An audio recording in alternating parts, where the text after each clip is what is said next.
Бисмиллахир-рахманир-рахим. Урматтуу мусулман бир туган, бүгүнкү көйгөйлүү маселелердин бири бул текеберлик. Аллах Таала Кур'ан-ы Каримде айтат: жер үстүндө текеберленип баспагыла. Текеберленип баспагыла. Пайгамбар саллаллаху алейхи вассалам айткан: текеберлер бейиштин да жытын жыттабайт. Бүгүнкү күндө урматтуу мусулман бир туган, илимибиз менен, байлыгыбыз менен, бийлигибиз менен, сулуулугубуз менен, жада калса ибадатыбыз менен текеберленип калдык. Текеберленип калдык. Мечитте намаз бүткөндөн кийин жамаатты карап турсаң, кээ бирлери керсейип басышат. Эмне сен фитнес клубтан чыгып жатасың? Айдаганы $5000 басканы асман чапчыйт. Урматтуу мусулман бир туган, деги эле мечитте эмес, бардык жерде текеберленбестен жөнөкөй жүрөйлү. Бүгүнкү күндө бул текеберлик оору болуп калды. Бул ооруну дарылоонун жолдору бар.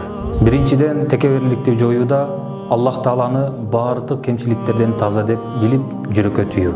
Жана ошондой эле текеберликти жоюуда Пайгамбар саллаллаху алейхи вассаламды үлгү кармайлы. Керек болсо пайгамбарыбыз базардагы малайлар менен кошо тамактанган жана өлүмдү көп эстейли. Буга мисал, биз бул дүйнөдө шахматтын буюмдары сыяктуубуз.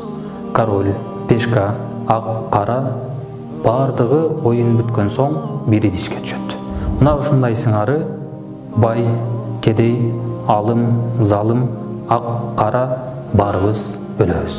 Биз эмне үчүн текеберленип жатабыз? Себеби биз чыныгы илимди билбей жатабыз.